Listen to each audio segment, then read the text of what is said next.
Nākamā diena nesa jaunus piedzīvojumus. Kauliņš pirmo reizi brauc ar mašīnu. Bailīgi, bet ja blakus Astra, tad ir drošāk. Tam braucošajam brīnumam ceļu ierādīja Sarmīte. Piebrauca, izkāpa, arī Kauliņš. Viņam jau kā nopietnam sunim bija ap kaklu siksna. Astra pie tā jau bija pieradinājusi. Piesēja šņori, lai neuznāk āre paskreidīt, jo kapi nebūs tad īstā vieta. Suns savu saimnieci klausīja, dariet tā, lai nav jākaunas par viņu uzvedību. Apkopa kapu kopiņu, salika ziedus, nedaudz pasēdēja un devās visi atpakaļ, vēl piestājot pie veikala. Tagad vēl kaut kas jāapgūst.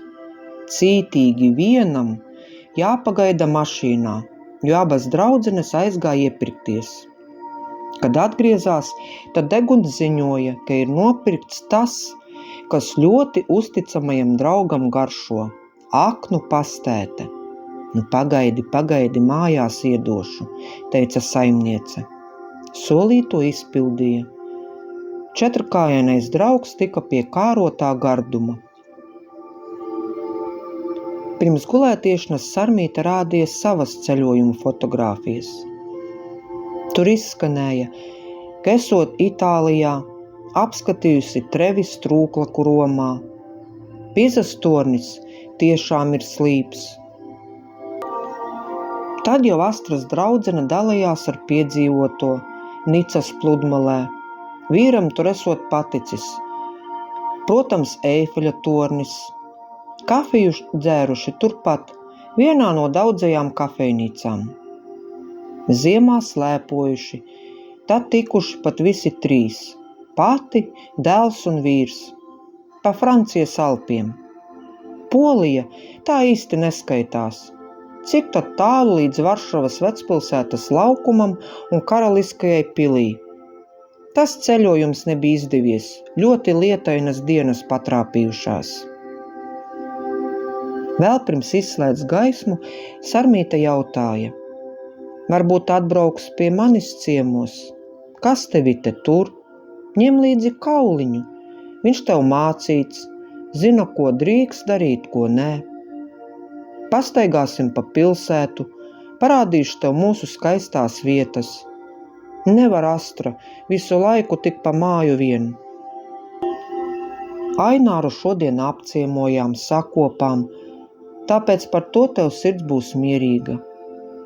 Cik tev salikt pāris drēbes un aizslēgt māju, un gatava. Un ko saki par manu ideju, Astra?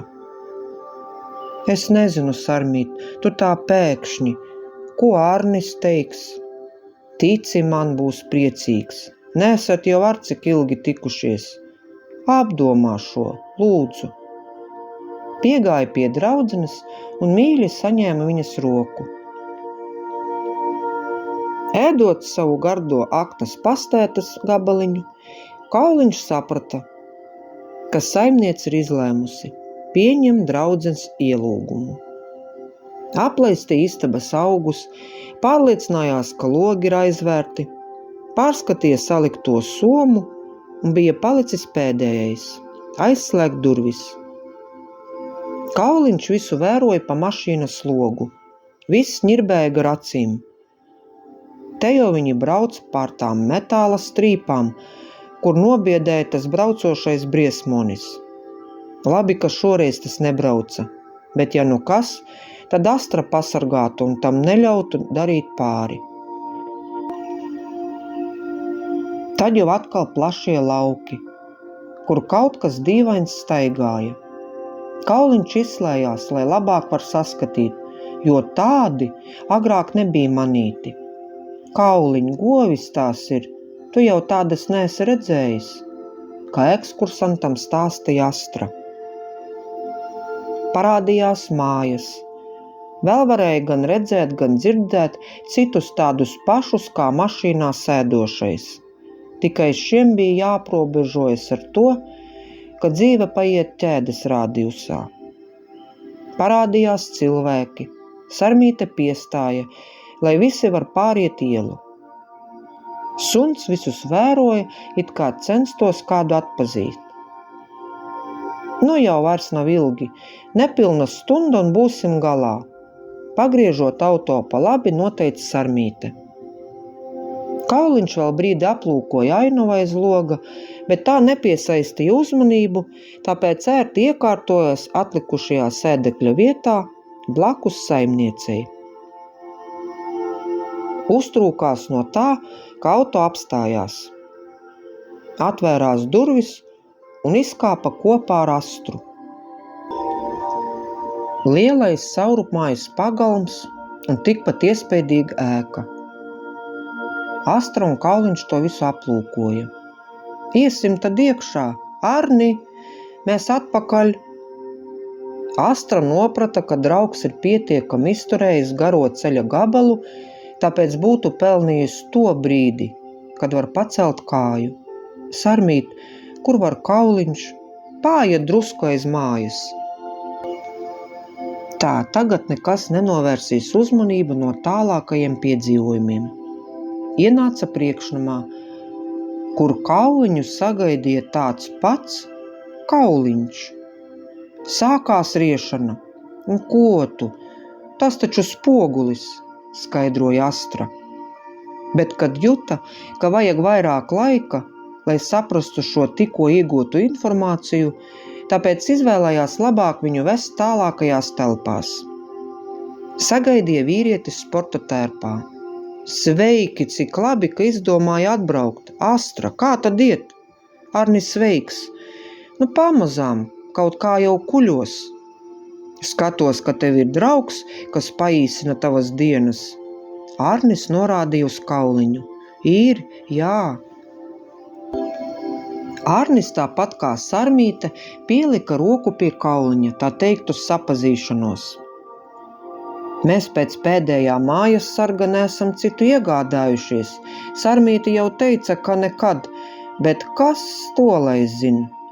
Aizdomīgu smaidu vērās sievā. Labi, iesim uz virtuvi, pašiem ko uzēst un sunītim tā kar vajag, uzaicināja Sarmīte. Tur Kauliņš dabūja kārotu ūdeni un sauju iepriekš neredzēta ēdiena, kā dzirdēja suņu sausā barība. Dēlam arī esot suns, tad laikam no pēdējās ciemošanās tā barība palikusi pāri. Pēc tam atvilk telpu, ierādīja istabu. Maza, omulīga, gaiša istaba pirmajā stāvā. Gulta, skapis ar lielām atvelkamām durvīm. Logu rotāja garā izskari līdz pašai grīdai. Tumsu nodrošināja tumšie samta. Mazs toaletes galdiņš.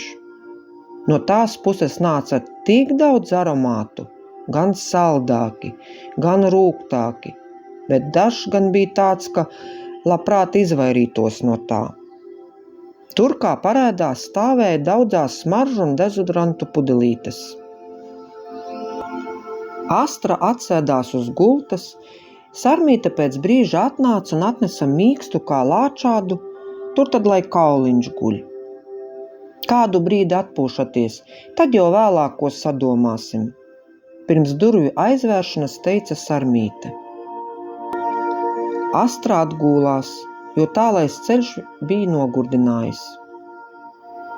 Kauliņš varētu kādu apli paskriet, bet ja saimniece guļ, tad pacietīgi gaidīs viņu. Vakarpusē cepot gaļu pagalmā, atļāva Kauliņam izskrieties, jo teritorija liela un galvenais nožogota.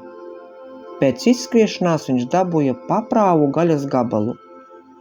Astra, Sarmīte un Arnis sēdēja nojumē un pārunāja sev interesējošās tēmas. Naktī no trauslās naudienas sunīti uzmodināja kaut kāda čabināšana. Pacēla galvu. Tur no iepakojuma Astra centās izņemt tableti. Nezinu, kaut kā, vai no tā brauciena, vai no emocijām, bet jūtos kā no karuseļa izsviesta. Iedzeršu un gan jau pāries, man jau tas spiediens. Iedzērusi zāles, viņa to visu skaidroja Kauliņam. Uzticamais draugs piegāja pie saimnieces un uzlika savu purnu uz Astras rokas. Viņa glāstīja suņa galvu un čukstēja: gan jau būs labi, gan jau būs labi. No rīta vēl sagurums bija, bet tā kā ir ciemos, tad neko neteiks, lai nebojātu visiem dienu. Sarmīte ar vīru bija ieplānojuši, ka šodien varētu sasēsties Arņa mašīnā, tā ir lielāka, un izlaist kādu apli. Ir pāris vietas padomā. Protams, maršruts izvērēts, lai Kauliņš visur līdzi. Diena kā uz pasūtījumu, varētu pat būt nedaudz vēsāka. Astra ar suni aizmugurē, pārējie tad priekšā. Pirmais pieturas punkts – pastaigas taka, ar dažādu grūtību posmiem. Ir tādi, tik grozi galvu un vēro skaisto ainavu, bet ir, kur nākas piepūlēties, kā pa kalniem augšā lejā. Astrai tas bija par grūtu, jo sasarkusi sēdēja uz soliņa un slaucīja slapjo pieri. Laikam tev par daudz un grūtu, padodot ūdens pudeli, jautāja draudzene. Laikam tā sanāk, pasēdēsim drusku, lūdza Astrīda. Kauliņš no savas saimnieces neatgāja ne soli. Iejautājās Sarmītes vīrs. Vai tiksi līdz mašīnai? Brauksim mājās, labi? Lēnām tikšu. Tad abi stutēdami Astru virzīja uz autopusi. Tikuši līdz mašīnai, Astra saļima. Izmisušais Kauliņš ošņāja savu saimnieci. Izsauc ātro palīdzību. Astru aizveda. Tik pirms aizveras ātro durvis noteica: sirds. Izbiedētām acīm mašīnu pavadīja Sarmīte, Arnis un Kauliņš. Viņš bija izmisumā. Kāpēc netika paņemts līdzi? Nu ko, Kauliņ, brauksi pie mums, kamēr saimniece atlapst, noteica Sarmīte un apsēdās mašīnas aizmugurējā sēdeklī. Šo stāstu sacerēja un ierunāja Dace Veikša.